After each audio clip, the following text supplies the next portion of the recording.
BodyBags, where horror lies. Hey, I'm Sam. I'm your Thursday guy for BodyBags. This week is remakes, our picks. You know, it's the remakes that we really like for one reason or another. And the one that I chose, the Wolfman. I really like this one. And to sum it up, well, you know what, I'm not going to sum it up yet. I gotta tell you about the movie itself first. Of course, if you've seen the original, then you'll know what this is about, for the most part. But let me tell you from what this tells me. Academy Award winner Anthony Hopkins and Benecio de Toro tear up the screen in this action-packed thriller. Lawrence Talbot is lured back home to investigate the savage murder of his brother by a bloodthirsty beast. There, Talbot must confront his childhood demons, his estranged father, his brother's grieving fiancé, the devil, oh no, my bad, and a suspicious Scotland Yard inspector. When Talbot is bitten by the creature, he becomes eternally cursed and soon discovers a fate worse than death. I guess my only problem reading this is suspicious Scotland Yard inspector. Suspicious. I thought the movie was trying to present him as a good guy. Okay.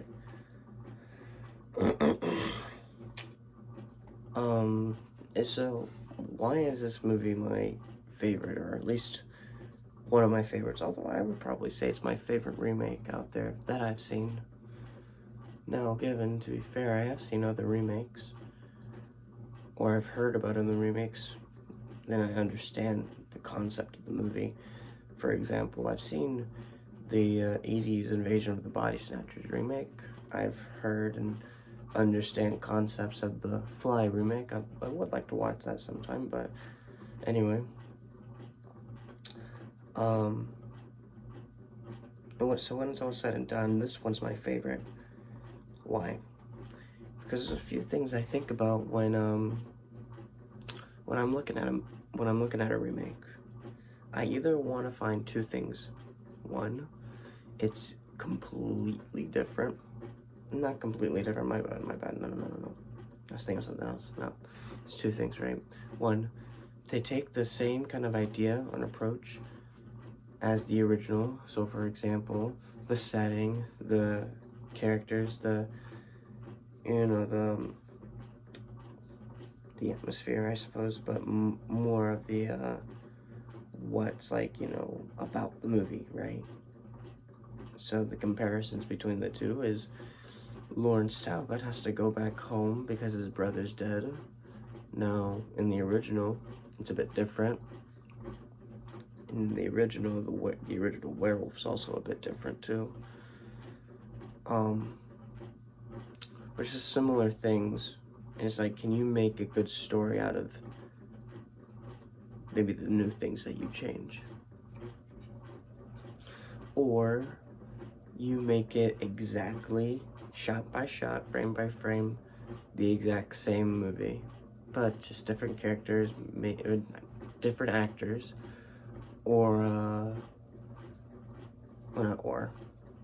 different actors. Maybe it's colored instead of black and white. So for an example, Psycho. And now, to be fair, I've never watched it, but that's what I've heard. That it's basically a shot-by-shot remake of the original.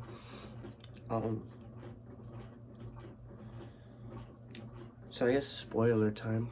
Why do I really like this? Or as a remake anyway. So in the original, Lawrence Talbot comes home because his brother died in a hunting accident. He sticks around town and sees a hot lady. I say hot lady. He sees a lady he really likes and ends up taking her out. They go to like a gypsy thing later that night, and her friend Jenny, so I can't remember Jenny, but I don't remember her name. It's funny, as of the moment anyway. And the original werewolf is a gypsy, and he turns, which is played by Bela Lugosi, kills Jenny. Lawrence fights the werewolf and gets bitten in the process and kills him, and ends up that movie ends up turning into a psychological kind of movie. Although then again, it's like you see the monster, so it's like either it's very over exaggerated when it comes to the psychology of it, or right. What about this movie? This movie, he comes back home because his brother got killed by, well, he doesn't know yet. His brother, when he comes back to town, is disappeared. He doesn't know where he is. The whole kind of message between, or at least the idea anyway, between him and his father, Lawrence and his father, is that he doesn't like to be home, and he's the prodigal son coming home. Which ends up carrying on later onward in the movie as well.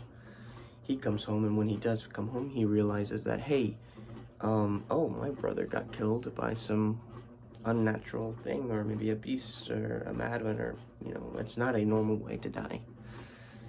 He investigates, and he goes to a gypsy camp, and the werewolf attacks, kills a bunch of people, and in the process attacks him and bites him. He survives, and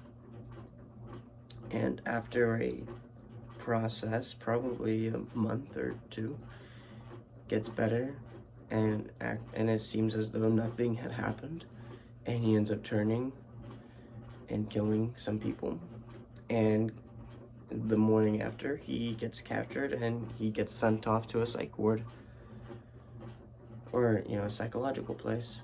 And after God knows how much time of torture in there, his father stops by and basically confesses that his father was the werewolf. Basically tells the story of how your mother didn't kill herself. I killed her, but it wasn't like I wanted to kill her. The monster killed her. And it's just over time, him more accepting the monster and wanting the monster to be free, because maybe he's starting to feel good kind of thing, which is like I can see it. If you're power hungry, or if you have a power, you either do good or you do evil with it, and it's just over time, he was just starting to get corrupted by it. In which, hearing all this and understanding that Lawrence, when he was a kid, had to be sent to a psych ward because he saw his mom get killed, or kill herself. There's probably conflicting things, or he was sent there to forget about it. Him finding this out, and then of course all the other small details, he goes, crazy in a sense, and is like in a mood of, I want to kill you. He ends up finding a way of breaking out. I say finds out a way. He ends up transforming, and he ends up breaking out, killing some people in London, because this is all in London. Then he goes back home again, and when he finally gets back home, there's a huge fight. That I'm gonna be completely honest. If there was one thing I loved in the original more than the remake, it was the ending. Because the ending in the original, like 2 or 3 people had been killed by Lawrence Talbot's Wolfman. And Lawrence is like, hey, I don't think I'm okay. I think I need to, you need to do something, because, I can't, something's wrong with me. And his father's like, I think the answer, to prove to you that, blah, blah, blah, is I'm going to bolt you down, or lock you in this chair and lock the door, and you're going to be in this room, and you're going to look outside and see the moon, and you're going to find that you're going to be all right. And then later on, he's outside, and he's trying to find the beast, right? The father is outside trying to find the beast with all the other guys. The girl that really likes Lawrence is in the woods, and she's running around looking for him because... right, it's whatever. And the beast is out there and starts is chasing her, and then once it gets to her, it doesn't kill her. I mean, he's about to, but then looks and sees the father start approaching, and then the beast and the father have a fight and start rolling around, and the father ends up having the advantage and kills him, and then the beast starts transforming back, and you realize that, oh, he wasn't crazy, or was he? It was his son, it was Lawrence. But like that scene mixed with the music, it was just, that was so really great ending. And it was really sad, but it was really, like, really good. Really well made. This ending is just really, like, I get it, but like, it's a fun ending, that being you have two werewolves fighting each other, the father and the son, and how the son ends up beating the father. It's like, okay, it's whatever, honestly. But it's just, thinking about how the movie was this entire time, it just feels really weird. Because it's like you're watching, like, as this says, well, this says action-packed thriller. I would say it was a horror thriller for the first 2 acts, and then once you get back to the house at the very end of the movie, and the two fight each other, at least that scene anyway, it's just like it's just an action scene. It just feels so, like, weird. I get it, but like, I don't know, man. It just feels really weird. I don't like it much.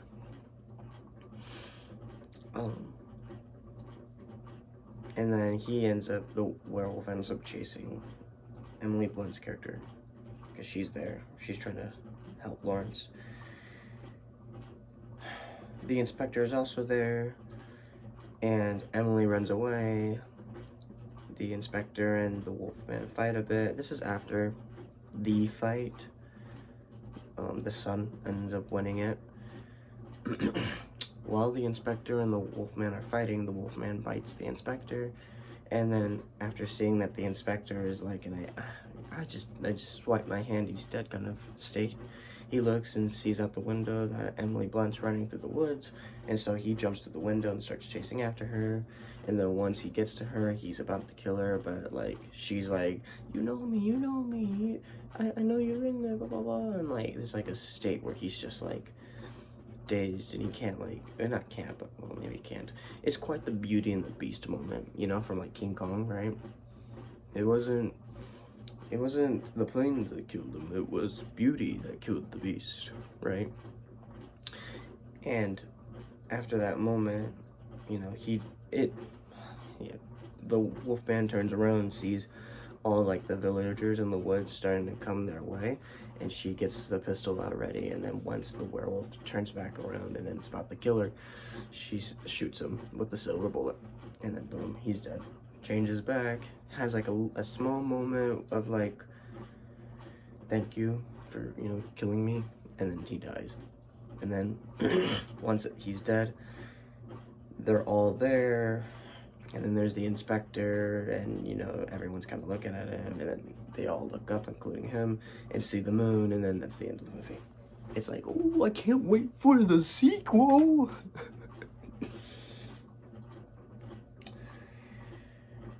But I mean, I just overall really like this movie, and I really like the unrated version.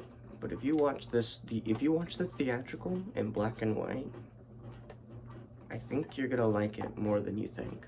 You just need to go in kind of like understanding that it could be bad, but right. So I like this remake, just to kind of sum it up, right? Because we're nearing the end. I like this remake because it takes the idea and the concepts of the original and changes the story a bit. Now, end goal, the same thing ends up happening, but just how you get there's a bit different. Like, storyline wise in the original, you don't see it in the first movie, but in the sequel, technically speaking, the sequel, when Frankenstein meets the Wolfman, you find out storyline wise that Claude Rains' character, who was the father in the original, ends up dying of grief a year or two later, after or like sometime after the events of the Wolfman, because, well, he killed his son and he doesn't know what he doesn't effing know anymore. So he kind of lost it. So he ends up dying. So, storyline wise, anyways, it matches.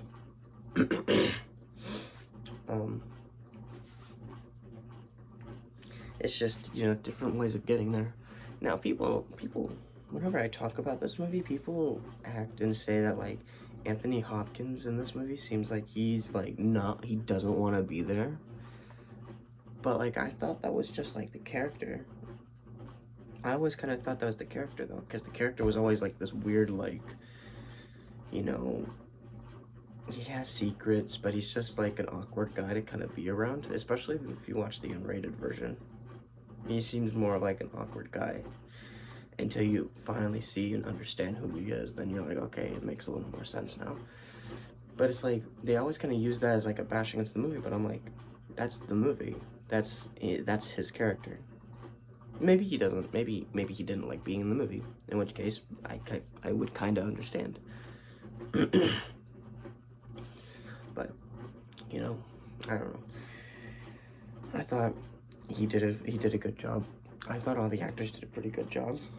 I really like them picking Benecio del Toro, mainly because he looks very similar to.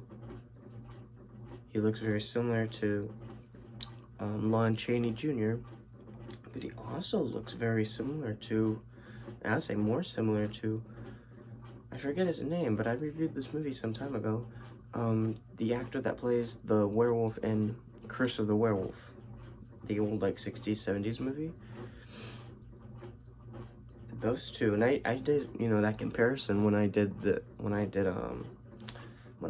movie. The comparison between those two actors, it's like very, very similar if you think about it. I say if you think about it, you look at it, unless I'm crazy, they look very similar.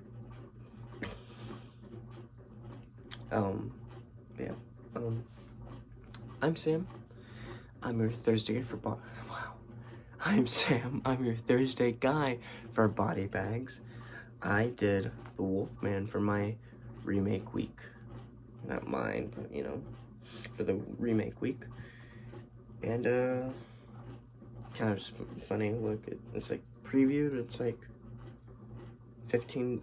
This was previewed, right? It was $15. It was a Blockbuster movie, so that's pretty cool too. You know, I think this is the only Blockbuster movie I ever got. That being a movie you buy from Blockbuster. And it's just funny seeing this for 15. I'm sure this specific version of the movie, the Universal unrated director's cut version, I'm sure that's like $30, $40 now. And if it's still $15, then, like, it's because I guess I'm crazy and everyone hates this movie except for me. But anyway, I'll see y'all next week. Goodbye.